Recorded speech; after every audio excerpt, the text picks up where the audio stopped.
Ton chien n'a pas vraiment un odorat plus développé que le tien. On dit souvent que les chiens ont un odorat supérieur et cela a probablement commencé lorsqu'un chercheur du 19e siècle a qualifié les humains de non-renifleurs. Personne n'a jamais fourni de tests sensoriels pour étayer cette théorie, mais les gens y ont quand même cru pendant longtemps. La vérité est que différents types d'animaux peuvent identifier différents types d'odeurs. Une expérience a été réalisée dans laquelle des volontaires humains devaient suivre une odeur à la trace. Les chercheurs ont trempé de la ficelle dans de l'essence de chocolat, puis l'ont placée en zigzag sur une pelouse. Les volontaires n'étaient pas autorisés à utiliser d'autres sens. Ils avaient les oreilles bouchées, les yeux bandés, et ils portaient des gants épais et des genouillères. La conclusion de cette expérience a été que même si nous ne sommes pas aussi efficaces que les chiens, nous pouvons suivre une piste olfactive et même devenir bien meilleurs si nous nous entraînons. Il est intéressant de noter que les humains sont plus sensibles à certaines odeurs que les chiens, comme celles des fruits ou des fleurs. C'est parce que durant leur évolution, les chiens n'ont pas eu besoin d'aiguiser leur odorat pour ces types d'odeurs. Un écran de télévision ne diminue pas ta vue.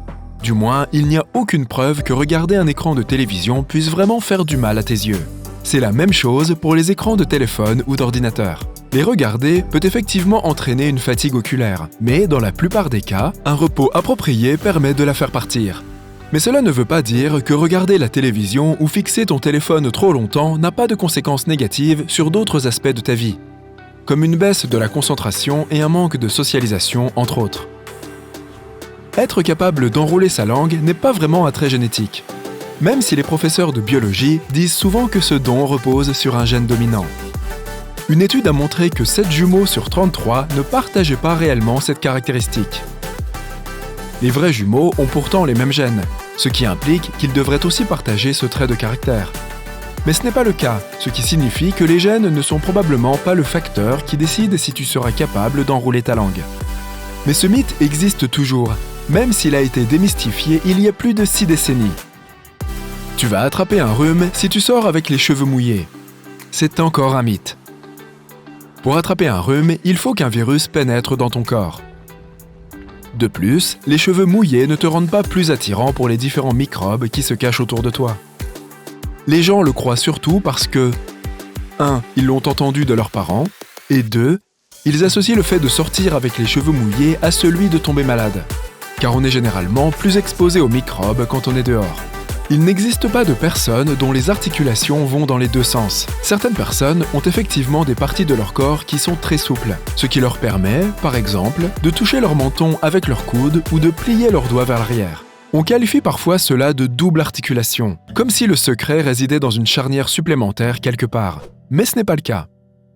Ces personnes ont des articulations simples, mais leurs os peuvent avoir des extrémités de forme inhabituelle, ou bien leur tissu conjonctif peut être très souple. Il semble que l'appendice soit utile après tout, malgré sa réputation de tube intestinal inutile qui ne va pratiquement nulle part. L'appendice pourrait en réalité être un réservoir de bactéries, mais un réservoir bon et utile. Il stocke des microbes qui aident notre corps lorsqu'il lutte contre certains problèmes et maladies. Au début de notre vie, l'appendice nous aide aussi dans le processus de formation des globules blancs, ainsi que de certains types d'anticorps. Sais-tu où se trouve ton estomac? Question facile, n'est-ce pas? Mais non, il n'est probablement pas là où tu le penses. La plupart des gens pensent qu'il se cache quelque part derrière le nombril. En réalité, il se trouve un peu plus haut dans l'abdomen, posé sur le reste de l'intestin. Voici comment le trouver. Cherche le point où tes côtes inférieures se rejoignent au milieu. Maintenant, descends d'environ 3 largeurs de doigts, puis de 3 sur ta gauche. Tu devrais être juste au-dessus du milieu de ton estomac. Tu n'as pas de section gustative sur ta langue. Cette cartographie de la langue est probablement apparue au début du XXe siècle parce que des scientifiques ont découvert des différences infimes dans l'intensité que devait avoir un goût pour être détecté dans différentes zones de la bouche. Cette étude a donné lieu à un mythe selon lequel chaque partie de la langue était responsable de différents goûts. En réalité, tous les types de papilles gustatives sont répartis dans toutes les zones de la bouche et elles peuvent détecter chaque goût. Cela inclut aussi l'umami, qui a aujourd'hui sa place parmi les 4 goûts traditionnels: sucré, salé, amer et acide. Nous n'utilisons pas seulement 10% de notre cerveau, nous en utilisons bien plus, même lorsque nous dormons. Des scientifiques ont testé cette affirmation et l'une des méthodes qu'ils ont utilisées consistait à mesurer l'activité cérébrale pendant qu'une personne effectuait diverses tâches. Les résultats ont montré que nous utilisons la majeure partie de notre cerveau la plupart du temps. Le pourcentage exact varie d'une personne à l'autre en fonction de ce qu'elle fait. De plus, il n'est pas possible de surveiller chacune de nos cellules cérébrales. Il y en a des milliards, donc on ne peut pas vraiment connaître le nombre exact de cellules actives à un moment donné. Lorsque tu dors, ton cortex frontal, la partie responsable de la réflexion de haut niveau, et certaines zones qui t'aident à percevoir ton environnement fonctionnent encore.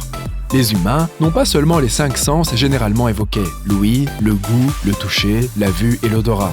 Cette idée vient d'Aristote, le célèbre philosophe grec, qui disait qu'il y avait un organe sensoriel pour chaque sens. Des yeux pour voir, une langue pour goûter, et ainsi de suite. Mais c'était il y a des milliers d'années, et il lui manquait la connaissance du système vestibulaire, un organe sensoriel clé. Le système vestibulaire est l'appareil de l'oreille interne que notre corps utilise pour rester en équilibre. Chaque sens ne nécessite pas son propre organe sensoriel, mais simplement un type différent de récepteurs. Par exemple, ta peau possède à elle seule 4 récepteurs sensoriels différents pour la température, le toucher, la douleur et la proprioception. Cette dernière est la conscience de ton corps dans l'espace, ce qui signifie que même si tu déplaces ton bras derrière ton dos, tu sais quand même qu'il est là, ce qu'une pieuvre, par exemple, ne sait pas. Donc, dire que nous avons 33 sens plutôt que 5 pourrait être plus proche de la réalité. Il s'agit notamment des sens de l'équilibre, de la température, de la soif et de bien d'autres dont nous avons besoin pour survivre. Si tu aimes faire craquer les articulations de temps en temps, ne t'inquiète pas. L'idée selon laquelle cela augmente les risques de problèmes potentiels au niveau des articulations semble logique, car c'est ce qui se passe lorsque tu exerces une pression constante sur tes articulations au fil des ans. Mais le son satisfaisant que tu entends se produit simplement à cause de l'éclatement de bulles dans le fluide qui lubrifie tes articulations. Si tu manges un gros repas, tu peux quand même aller te baigner. Tu n'auras pas de crampes. Le principe derrière cette idée reçue est que manger un repas copieux augmente la quantité de flux sanguin vers ton estomac. Ainsi, le sang ne va pas vers tes muscles, ce qui peut provoquer des crampes si tu vas nager. En réalité, tu ne te sentiras probablement pas aussi à l'aise pour nager immédiatement après avoir mangé un repas copieux, mais tu peux y aller en toute sécurité si tu en as vraiment envie. Il est même recommandé de prendre une petite collation riche en glucides peu de temps avant une séance de natation. Cela te donnera un regain d'énergie. Lorsque tu rases les poils de ton corps, tu ne dois pas t'inquiéter qu'ils repoussent plus foncés et plus épais. C'est encore un mythe. Tu as peut-être l'impression qu'il y a des changements dans la couleur, l'épaisseur ou le taux de croissance des poils. Mais c'est parce qu'après t'être rasé, tu donnes aux follicules une pointe émoussée, qui peut sembler plus foncée et plus rugueuse qu'avant. Mais tu verras qu'une fois que tes poils auront repoussé, ils seront les mêmes qu'avant. Il est faux de dire que nous perdons une quantité disproportionnée de chaleur corporelle par la tête. Tu peux avoir cette impression car ta tête, ta poitrine et ton visage sont clairement plus sensibles aux changements de température. En réalité, tu aurais tout aussi froid si tu sortais sans chapeau que si tu ne portais pas de pantalon. Tu as probablement l'impression de perdre de la chaleur par la tête, car c'est souvent l'une des parties que tu laisses découverte lorsque tu sors. Ne t'inquiète pas si tu réveilles un somnambule. Cela ne fait pas courir un risque sur sa santé. Si tu le fais sursauter, il peut être désorienté et avoir une réaction confuse. Mais il est parfois préférable de le réveiller plutôt que de le laisser faire certaines choses qu'il ne devrait pas faire pendant son sommeil, comme cuisiner ou conduire. Ou bien tu peux simplement lui montrer le chemin du retour à son lit.